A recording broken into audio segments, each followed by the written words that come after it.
Hello students, today we are going to start with the chapter 4 quadrilateral from NCERT grade 8 Ganit Prakashan from my channel Star Tuition. Okay, today we understand what exactly is quadrilateral. अब तक हमने practice का और in fact figure it out मैंने chapter 1, chapter 2, chapter 3 upload कर दिया मेरे channel पे.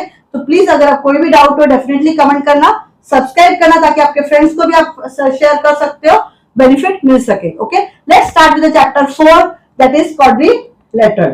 When I say quadrilateral, ये word बहुत बार आपने सुना होगा. Okay, quadrilateral is derived from what? Latin word. एक होता है quadri. Okay, what do you mean by quadri? Quadri basically means four. क्या मीनिंग है quadri का? Four. And lateral, जिसको हम लेटस बोलते हैं लैटिन में. लेटस का मीनिंग क्या है? Latus means side. Latus means side. Okay, so ये वो क्वाड्रिलेटरल मींस व्हाट, इसमें ऐसे शेप्स होंगे जहां पे जो फिगर होगा उसमें 4 साइड्स होंगे. Okay, which are those figures? Let's understand it. There are different types of figures are there. एक फिगर ऐसा होगा, एक फिगर ऐसे होगा. ओके, एक somewhere like this it will be, somewhere like this it will be. Are you understanding? Different types के अलग अलग शेप के फिगर्स होंगे. This way it will be, then somewhere it will be like this also.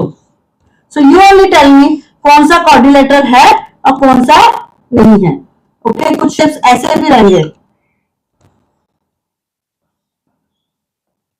Okay, तो आपको मुझे बताना है कि इसमें कौन सा आपका क्वाड्रिलेटरल है कि नहीं. Quadrilateral means what? Basically it's a Latin word से derived word. Quadri means four, letters means side, four sides. So यहाँ पे four sides है. Yes, there is a four side. मतलब this is a quadrilateral.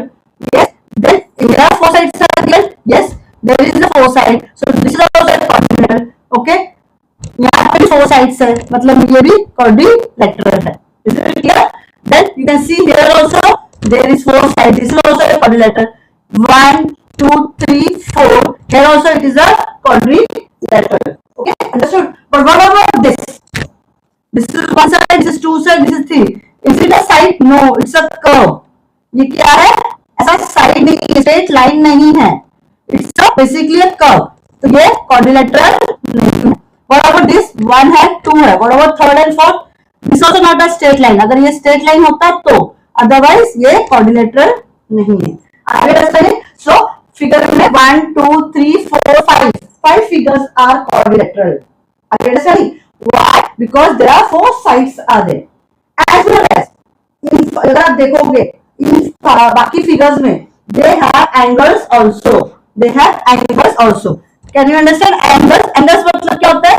जब two lines जहाँ two arms जहाँ मिलते हैं and there is a angle forming over here. ऐसे होगा angle forming या ऐसे हो सकता है. Yes, तो यहाँ पे एंगल बन रहा है, यहाँ पे एंगल बन रहा है, यहाँ पे 4 एंगल्स है. मींस क्वाड्रिलेटरल में there are 4 sides as well as 4 angles are there. Understood? So what is a quadrilateral? It's a figure where there is a 4 sides and 4 angles दिख रहे हैं आपको. Is it very clear? Here also it is there 1, 2, 3 and this is also a angle. Are you understanding? Yes, but what about this? Here one is there, one is here, but नहीं होता है क्योंकि अगर आप देखोगे ये और ये कर्व है तो it's very difficult to make the angle. So यहाँ पर एंगल नहीं बनता है. इन बोथ द केसेस में angle is not there, so they are not quadrilateral. So quadrilateral is a figure where there is a 4 side as well as 4 angles are there.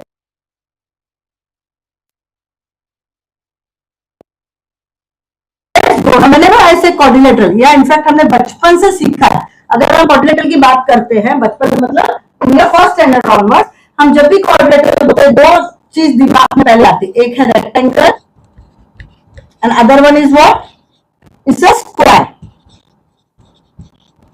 Is it clear? Rectangle and squares. Now what is rectangle, what is square, ये मुझे बोलने की ही जरूरत नहीं है. Whenever I से rectangle, okay, this diagram so you know it very well. Yes, and one thing also you know it, rectangle is quadrilateral जिसमें definitely opposite sides are equal. Opposite sides are equal of equal length. Is it very very clear? अगर मैं ये बोलती है A B C D है, okay, A B C D है, जिसमें A B and B C ये opposite sides है, ये इक्वल है, A D and B C ये अपोजिट साइड्स है, ये भी इक्वल है। Are you understanding? And at the same time angle B, angle A, angle D, angle C, they are 90 degree. Okay, angles of the rectangle as well as square also are at all are right angles. Right angles means they are 90 degree. This definition of rectangle is very much we know it. Okay, हमको अच्छे से पता है कि वहां पे 4 sides होते हैं, 4 angles है, angles की डिग्री कितनी होगी 90 डिग्री, वो तो फिक्स है। एंड अपोजिट साइड्स जो हैं, angle sides BC and side AD, opposite sides जो है वो इक्वल लेंथ है। Is it very very clear? But कुछ प्रॉब्लम्स आते हैं कंस्ट्रक्शन के टाइम पे of rectangle. See for example we have discussed about a carpenter problem. एक कारपेंटर था, उसके पास 2 स्ट्रिप थी, ओके, ऐसे 2 स्ट्रिप थी, मैंने यहाँ पे मार्कर लिया हुआ है, पर उनके पास 2 स्ट्रिप थी। एक स्ट्रिप का लेंथ कितना था? 8 सेंटीमीटर। क्या था कारपेंटर का प्रॉब्लम? कारपेंटर्स प्रॉब्लम क्या था उसका? उसके पास 2 वुडन स्ट्रिप थी, ओके, एक स्ट्रिप जो थी उसका लेंथ कितना था? 8 सेंटीमीटर। कितना था? 8 सेंटीमीटर लेंथ था, ओके। दूसरे का वो पूछ रहा है हमको कि दूसरे का कितना होगा।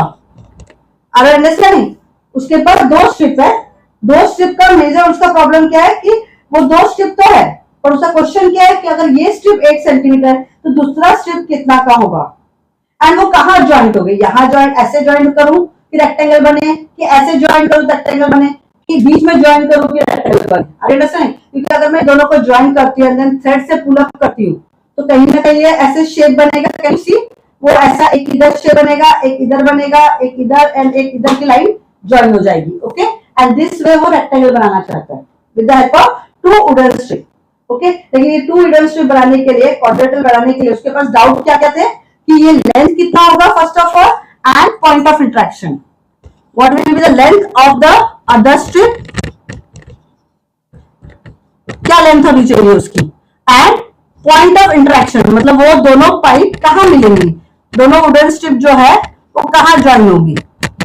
समझ में आ रहा है? पॉइंट ऑफ इंटरेक्शन मतलब वो इधर ज्वाइन होंगी या बीच में होगी या ऐसे नीचे होगी, वो उनका डाउट है। Is it clear? And in दोनों के बीच में एंगल कितना होगा, समझ रहे हो? ये एंगल इधर फॉर्म हुआ है, एक एंगल इधर है, उधर फॉर्म हो रहा है, एक इधर हो रहा है, एक इस साइड भी हो रहा है एंगल, तो ये एंगल कौन सा होगा? फर्स्ट क्वेश्चन, सेकंड एंड तीसरा doubt, angles. Angle between the diagonal, angle between the diagonals. अब ये डायगोनल्स क्या होता है? I will explain you, okay, one by one हर एक डाउट क्लियर करेंगे। यहां तक समझ में आया है आप लोग को? अगर यहां तक समझा है, लेट्स कंटिन्यू। तो अभी तक आपको समझ में आ गया कि वो कारपेंटर का प्रॉब्लम क्या था? यस, तो कारपेंटर का फर्स्ट प्रॉब्लम हम लोग डिस्कस करेंगे। What is carpenters first problem? Is that the length of the other diagonal. What is the length of other diagonal? Now what do you mean by diagonal? ये word बार बार आ रहा है ना, okay. Diagonal का मतलब क्या होता है? पहले एक डायग्राम ड्रॉ करो, okay. Whenever I draw this diagram like this, okay, अगर जब ये डायग्राम ड्रॉ किया, आई विल नेम इट, इसको नाम दे देते हम लोग A B C D, A B C and D, okay. अभी उसकी 2 स्ट्रिप थी ना, वो 2 स्ट्रिप से हम लोग बनाने की कोशिश कर रहे थे, मैंने ज्वाइन कर दिया। तो वो 2 स्ट्रिप कौन सी है? एक स्ट्रिप इधर पास हो रही है एंड दूसरी स्ट्रिप इधर पास हुई है, ओके। थोड़ा सा ज्वाइनिंग में प्रॉब्लम है, ओके।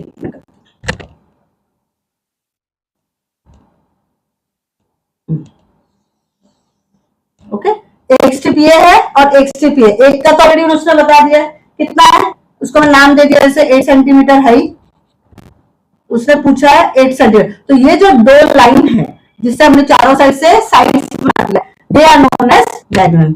इसको क्या बोलते हैं हम लोग? Diagonal. This is very very clear. और कितने डायगोनल्स है? 2 है, ओके। तो ये प्रूव कैसे करेंगे, ये कैसे हम पता करेंगे कि दूसरे की लेंथ क्या होगी? यस, दूसरे की प्रूव करने के लिए पहले मुझे इस डायग्राम के साथ पहले दो ट्रायंगल को प्रूव करना पड़ेगा कि ये ट्रायंगल में व्हाट वी हैव। चलो अंडरस्टैंड करते हैं। दो ट्रायंगल है इसमें बेसिकली। अगर आप डायग्राम देखोगे ना, ये ABCD is a rectangle, okay, ABCD is a rectangle, ये तो हमको पता है अच्छे से, ओके, यहां तक समझ में आया है। अभी अगर आप दो डायग्राम देखो, दो ट्रायंगल में बता रही हूं, एक ट्रायंगल का नाम हम लेते हैं ट्रायंगल ए बी बी, क्या ट्रायंगल लिया, सी ए, दिस ऑल आर 90 डिग्री, बराबर, ये भी 90 डिग्री है, ये भी 90 डिग्री है। एक ट्रायंगल का नाम लिया मैंने B A B, can you see, एक ट्रायंगल है बी ए बी, अंडरस्टूड। और दूसरा जो ट्रायंगल आपको दिख रहा है वो कौन सा ट्रायंगल है, triangle A B C, can you see, यहां से यस, ये दो ट्रायंगल है। अगर जब भी हम दो ट्रायंगल को कॉन्ग्रुएंट करने की कोशिश करते हैं, यू रिमेंबर कॉन्ग्रुएंट वर्ड, ये भी हमने बहुत बार पहले पढ़ा हुआ है, हमारे प्रीवियस स्टैंडर्ड्स में हमने पढ़ा है। दो ट्रायंगल की बात हो रही है जी, कौन से दो ट्रायंगल्स है, now if you see triangle, okay, ये मार्कर नहीं चल रहा है, let's do the other one, triangle A, क्या ट्रायंगल का नाम है बोलो, ए डी सी, ए डी सी, इसमें डी को ए डी सी में ए इज 90 डिग्री, बराबर, लिखने का स्टाइल भी वैसा ही होना चाहिए, इज कॉन्ग्रुएंट टू कौन सा भी है। अगर मैंने ए डी के सी के साथ कंपेयर किया हुआ है तो दूसरा कौन सा ट्रायंगल यहाँ पे 90 डिग्री, देखो दूसरा ट्रायंगल कौन सा लिया हमने जिसमें 90 डिग्री आ रहा है वो, यस, यहाँ पे ए 90 डिग्री आ रहा है, एडीसी लिखा हमने, तो वहां पे हम लोग का जब इस ट्रायंगल में बात कर रहे हैं हम लोग, तो इस ट्रायंगल में कौन सा, सी, आप मैं इसको चाहिए तो दो अलग बना देती हूँ, एक ऐसा हो गया, यहाँ पे बी है, यहाँ पे ए है, यहाँ पे डी है, ये 90 डिग्री, और दूसरा ठीक एग्जैक्टली उससे मैचिंग है, तो मैंने अलग कर दिया दोनों को, ओके, यहाँ पे ये ए है, ये बी है और ये सी है, can you see like that. ये दो जो ट्रायंगल है, जिस ट्रायंगल की बात करें, एक ये ट्रायंगल और एक ये ट्रायंगल की बात हो रही है, पर दोनों को मैंने अलग किए जस्ट फॉर अंडरस्टैंडिंग। हमको क्या प्रूव करना है पहले कि क्या ADC, A D C is congruent to, yes, triangle D, दिख रहा है डी आपको, यस, डी ए एंड क्या आएगा, D A B, D A B and A B C, okay, D A B. देखो मैंने ए बी सी लिया जिसमें डी 90 डिग्री है, तो दूसरा कौन सा लूंगी मैं, डी ए बी, ये वाला लिया, अंडरस्टूड। आपको ध्यान रखना है कि आप जो 90 डिग्री वाला है वो बीच में रहेगा, क्योंकि कॉन्ग्रुएंसी के लिए बहुत जरूरी है स्टाइल में लिखना, ओके। यू रिमेंबर हमें जब भी हमें कारपेंटर का भी हमको प्रॉब्लम देखना है, समझना है, तो आपको रिमेंबर आपको एक ट्रायंगल को दूसरे ट्रायंगल में कॉन्ग्रुएंट करना पड़ा था, उसमें बहुत सारे कॉन्ग्रुएंसी टेस्ट थे हमारे। कौन कौन से कॉन्ग्रुएंसी टेस्ट थे याद आ रहा है आपको, साइड साइड साइड टेस्ट था, यू रिमेंबर, फिर एंगल साइड एंगल टेस्ट था, फिर साइड एंगल साइड टेस्ट था। हमेशा याद रखो एंगल जो है इसमें इंक्लूडेड बीच में, कभी भी वो साइड में नहीं होता है, एक चीज याद रखना। And then angle angle angle test भी था। ये सारे डिफरेंट टेस्ट थे ना, हमने जो पहले भी किए थे, यस, ये हमने और भी इसके आगे हम पढ़ेंगे, लेकिन हमने पहले भी सीखे हुए हैं प्रीवियस स्टैंडर्ड में, तो वही प्रूफ हमें यहाँ पे भी करना है कि क्या ये triangle A D C and D A B, क्या ये कॉन्ग्रुएंट है क्या। चलो लेट्स अंडरस्टैंड इट, कैसे करेंगे पहले समझ के लो। ये क्या है, एक रेक्टेंगल है, when this is a rectangle तो इसके अपोजिट साइड्स क्या होती है, इक्वल होती है, यस है ना। तो ये तो पहला पॉइंट हो गया हमारा, A B is equal to C D, ये हमारा पहला प्रूफिंग हो गया। अभी एंगल किस में, इस ट्रायंगल में देखोगे या एडीसी वाले ट्रायंगल में देखो, ए डी सी, इसमें कौन सा एंगल डी, वो कितना है 90 डिग्री है, और इस साइड वाले एंगल में कौन है 90 डिग्री, बी ए बी में angle A is 90 degree, yes. तो ये 90 डिग्री हो गई, मैं ऐसे लिख सकती हूँ, पूरा नाम लिखना अगर मुझे होगा तो, angle C D A is equal to angle D A B, okay, that is equal to 90 degree. Are you understanding. And अगर ये आप दोनों ट्रायंगल देख रहे हो, can you see this one, ये और ये दोनों ही सेम नाम है ना, यस, दोनों ही सेम नाम है, मतलब क्या हो गया, AD is common to both the triangles, दोनों ट्रायंगल में एडी कॉमन हो गया। यस, अगर एडी कॉमन हो गया है तो अगर आप देखोगे सो ये जो ट्रायंगल एडीसी एंड बीएबी है ये एक दूसरे से कॉन्ग्रेंट, ये साइन किसकी है, कॉन्ग्रेंट है, मतलब ये अप्रोक्सीमेटली सेम है। बाय कौन से टेस्ट से, by side angle side test से, किससे, साइड एंगल साइड टेस्ट से ये triangle ADC and triangle BAB equal है। अगर ये दोनों इक्वल है तो यू रिमेंबर हमने वो पढ़ा है corresponding parts of congruent simplicity, corresponding parts of congruent triangle, मतलब अगर ये ट्रायंगल इससे इक्वल है तो उसके बाकी के जो रिमेनिंग साइड्स है वो अपने आप एक दूसरे से इक्वल हो जाते हैं, जो रिमेनिंग एंगल्स है वो भी अपने आप इक्वल हो जाते हैं एक दूसरे से। देयरफॉर अगर आप देखोगे तो AC जो है, ये AC जो इसका साइड है AC और इसका जो DB है DB, AC और DB ये क्या है, corresponding part of congruent triangle ना, ये भी इक्वल है। अंडरस्टूड, अगर ये इक्वल है इसका मतलब अगर AC 8 सेंटीमीटर है तो BD कितना हो गया, वो भी 8 सेंटीमीटर हो गया। अंडरस्टैंड, तो कारपेंटर का पहला प्रॉब्लम सॉल्व हो गया। सो एक चीज याद रखना पड़ेगा, diagonals of a rectangle are equal. Okay, so तो कारपेंटर का अगर एक स्टिक 8 सेंटीमीटर का है तो दूसरा भी 8 सेंटीमीटर का ही होगा। Understood, so the diagonals of a rectangle are equal. The first deduction या द फर्स्ट प्रॉब्लम जो था वो सॉल्व हो गया। अंडरस्टूड द फर्स्ट कॉन्सेप्ट, क्या था फर्स्ट कॉन्सेप्ट, हमारा डायगोनल्स की लेंथ क्या होगी, तो you have to remember diagonals की length will be 8 centimetre. Is it very very clear, understood? Okay, number 1 दूसरा क्वेश्चन क्या था, पॉइंट ऑफ इंटरेक्शन, उसका पॉइंट ऑफ इंटरएक्शन वो किधर रहेगा, पॉइंट ऑफ इंटरसेक्शन किधर रहेगा उसका, दोनों किधर मिलेंगे, यू रिमेंबर मैंने बताया था वो ऐसे जॉइंट होगा या बीच में होगा या ऐसे नीचे की तरफ होगा, वो हमको समझना है। यस, उसके लिए अगेन हम डायग्राम फिर से देखते हैं। रेक्टेंगल का डायग्राम दिया मैंने, ओके, उसको यहाँ पे नेमिंग कर दो, क्या था नामिंग हमारा, A B C और D था और दो डायगोनल थे। ओके, अभी ये डायगोनल के बीच में मैं पॉइंट डाल देती हूँ, मिडिल पॉइंट जो है O, क्या डाल रही हूँ O। ओके, और मैंने अभी ये डायग्राम, ये ट्रायंगल एक ये और एक ये लिया है, कौन से दो ट्रायंगल्स लिया हुआ है मैंने वो हम लोग देखेंगे इस रेक्टेंगल में। पहले अगर आप ये और ये ट्रायंगल लिया, ये दो ट्रायंगल अभी आप ले रहे हो, कौन से दो ट्रायंगल्स है, ट्रायंगल BOA, कौन सा ट्रायंगल लिया आपने, ये वाला BOA, और दूसरा ये ले रही हूँ, मैं शेड कर दे रही हूँ ताकि आपको समझ में आए, एंड ट्रायंगल DOC। अब ये दो ट्रायंगल लोगे तो कैन यू सी सबसे पहला एंगल O, ये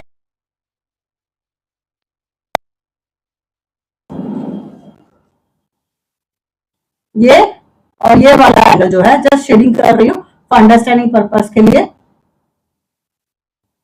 ये दोनों एंगल्स दोनों साइड कॉमन है तो मैं लिख सकती हूँ ना, angle BOA is equal to angle, ध्यान से देखो BOA लिखा मैंने, आर यू अंडरस्टैंडिंग, हमें वही साइड को इक्वलिटी में लाना है, तो ये क्या हो जाएगा DOC।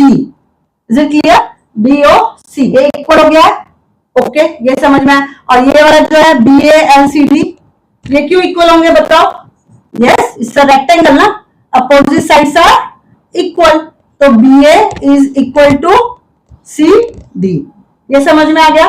यस, अभी यहाँ पे मैं थोड़ा नेमिंग करती हूँ, ओके थोड़ा सा नेमिंग करके देखते हैं आपको अगर समझ में आता है तो। अगर नेमिंग किया मैंने यहाँ पे नेमिंग मैंने किया तो मैं शेडिंग निकाल देती हूँ,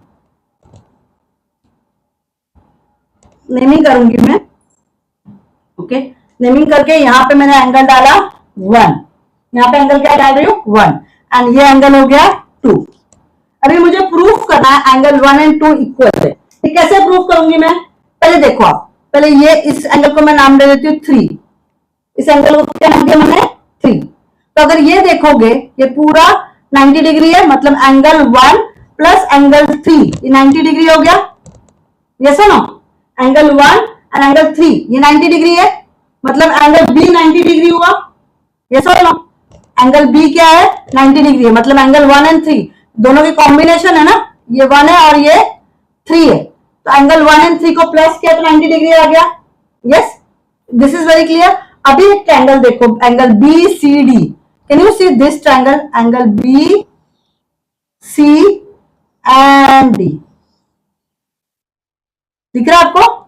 now in triangle B C D, B C D में देखो एंगल 3 और एंगल 2 और एंगल सी है, क्या है बीसीडी में? एंगल 3 है प्लस एंगल 2 है प्लस एंगल सी है, ये 3 एंगल आ रहे हैं ना इस ट्रायंगल में। कौन से ट्रायंगल में? बीसीडी में। तो अगर ये तीनों एंगल को मैं प्लस करूंगी तो क्या आना चाहिए? 180 डिग्री आना चाहिए। क्यों? Because sum of the angles of a triangle is 180, वो तो लॉजिक हमको पता ही है। यस, सी कितना है ये भी हमको पता है अच्छे से, कितना है? 90 है, तो angle C plus angle 2 is equal to 180 minus 90, that is equal to 90. Is it clear? This is first rule and this is second point. Understood? तो लेकिन अगर आप फर्स्ट और सेकंड को कंपेयर करो, यहाँ पे एंगल 1 एंड एंगल 3 को हमने प्लस किया तो 90 डिग्री आ रहा था, यहाँ पे एंगल 3 और एंगल 2 को प्लस किया तो 90 डिग्री आ रहा है। यस, इसका मतलब ये दोनों इक्वल ही है 90, तो angle 1 plus angle 3 is equal to angle 3 plus angle 2 हो गया। स्टूडेंट्स, यहाँ तक समझ में आया आपको? यस, तो हमने क्या देखा? एंगल 1 एंड एंगल 2 ये दोनों इक्वल है, एंगल 1 एंड एंगल 2 इक्वल है। यस, तो इसमें क्या समझ में आया? मेरे को 3 पॉइंट मैंने लिखा है। इसका मतलब ट्राइंगल BOA, ये जो ट्राइंगल है और ये जो COD है, they are congruent DOC by कौन से एंगल से? देखो एंगल दिया है, फिर वापस से देखो ये एंगल हो गया, ये एक एंगल हो गया, angle 1 is equal to angle 2 and ये साइड, तो angle side test. Okay, angle side test से ये इक्वल हो गया है। Are you understanding? यस, यहां तक समझ में आया? फिर उसके बाद हम क्या कॉन्सेप्ट हमारा था? हमारा क्वेश्चन क्या था? Point of intersection. किधर होगा पॉइंट ऑफ इंटरसेक्शन? अगर आप देखोगे, अगर ये ट्राइंगल इससे इक्वल हो गया, ये ट्राइंगल इससे इक्वल, ये जो साइड्स है ये ऑटोमेटिकली इक्वल हो गए। कौन सा? OB is equal to OD and OA is equal to OC. क्यों? corresponding sides of congruent triangle CPCT. yes, तो इसका मतलब क्या? अगर ये इक्वल हो गया है, that means this is the midpoint. So diagonals of the rectangle meet at midpoint. The intersection is at midpoint. Okay. और दूसरा वर्ड है they are bisecting each other. मतलब they are dividing into two equal lengths. So diagonals of the rectangle are bisecting each other. Is it clear? यहाँ तक समझ में आया? मैंने 2 पॉइंट कवर किया है। एक पहला था हमारा लेंथ कितना होगा, diagonals of the rectangle are equal length. दूसरा पॉइंट ऑफ इंटरसेक्शन कहाँ होगा? मिड पॉइंट पे होगा। This is very very clear. So 2 points अगर समझ में आया तो प्लीज मेरे चैनल को लाइक करें, सब्सक्राइब करें। हम आगे नेक्स्ट टाइम डेफिनेटली कंटिन्यू करेंगे।